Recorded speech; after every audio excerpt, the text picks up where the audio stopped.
ആഗ്രഹങ്ങളെ അല്ലെങ്കിൽ നമ്മളുടെ അഭിലാഷങ്ങളെ അതിൻ്റെ ധനപരമായ തുല്യതയിലേക്ക് പരിവർത്തിപ്പിക്കുന്നതിൽ പെർസിസ്റ്റൻസ് അഥവാ സ്ഥിരപരിശ്രമത്തിന് ഒരു പ്രധാന പങ്കാണുള്ളത്.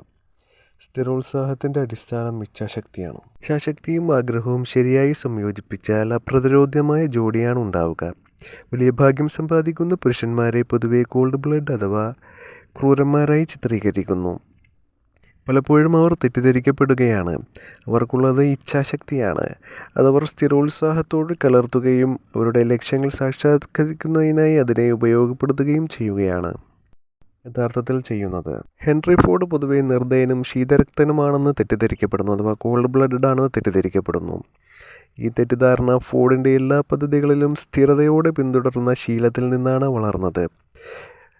അഥവാ അദ്ദേഹത്തിന് പെർസിസ്റ്റൻസ് അഥവാ സ്ഥിരോത്സാഹം വളരെയധികം ഉണ്ടായിരുന്നു അദ്ദേഹത്തിൻ്റെ പ്ലാനുകളും പദ്ധതികളും പിന്തുടരുന്നതിൽ. അതാണ് അദ്ദേഹത്തിന് വളരെയധികം വിജയം നൽകിയതും ഇത് കാരണം കൊണ്ട് ജനങ്ങൾ അദ്ദേഹത്തെ തെറ്റിദ്ധരിക്കുകയും ഉണ്ടായി. ഭൂരിപക്ഷം ആളുകളും തങ്ങളുടെ ലക്ഷ്യങ്ങൾ എതിർപ്പിൻ്റെയോ നിർഭാഗ്യത്തിൻ്റെയോ ആദ്യ ലക്ഷണങ്ങളിൽ തന്നെ ഉപേക്ഷിക്കാൻ തയ്യാറാവുന്നു. മറ്റു ചിലർ തങ്ങളുടെ ലക്ഷ്യങ്ങൾ നേടുന്നതുവരെ എല്ലാ പരിഹാസങ്ങളെയും എല്ലാ എതിർപ്പുകളെയും എല്ലാ തരം കളിയാക്കലുകളെയും അവഗണിച്ചുകൊണ്ട് തങ്ങളുടെ ലക്ഷ്യങ്ങളുമായി മുന്നോട്ട് പോകുന്നു സ്ഥിര പരിശ്രമത്തോടുകൂടി. Henry Ford, Andrew Carnegie, Rockefeller, Edison ഇങ്ങനെയുള്ള ചിലരാണ് ഇത്തരത്തിലുള്ള എതിർപ്പുകളെ അവഗണിച്ചുകൊണ്ട് മുന്നോട്ട് പോയിക്കൊണ്ട് വലിയ വിജയം നേടിയിട്ടുള്ള ആളുകളിൽ ചിലർ.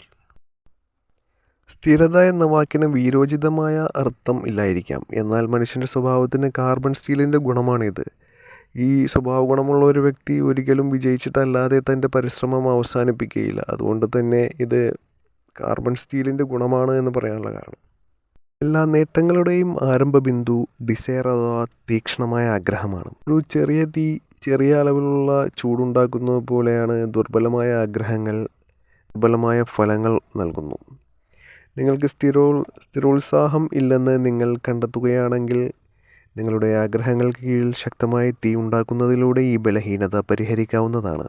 തിങ്ക് ആൻഡ് ഗ്രോ റിച്ച് എന്ന പുസ്തകത്തിലെ ചാപ്റ്റർ 2 ദ ബേണിംഗ് ഡിസയർ എന്ന അധ്യായത്തിൽ തീവ്രമായ ആഗ്രഹത്തെ എങ്ങനെ വളർത്തിയെടുക്കാമെന്നുള്ളതിനെക്കുറിച്ചുള്ള ഒരു 6 സ്റ്റെപ്പുകൾ പറയുന്നുണ്ട്.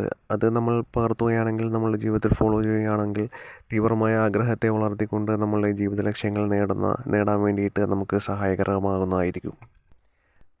തീക്ഷ്ണമായ ആഗ്രഹം അഥവാ ആ ഫയർ നിങ്ങളുടെ ഉള്ളിൽ ഇല്ല എന്നുണ്ടെങ്കിൽ, അല്ലെങ്കിൽ അതിൽ നിങ്ങൾ വീക്കാണെന്നുണ്ടെങ്കിൽ നിങ്ങൾക്ക് പണമുണ്ടാക്കുന്ന കാര്യത്തിൽ വലിയ വ്യത്യാസമൊന്നും ഉണ്ടാക്കാൻ സാധിക്കുകയില്ല.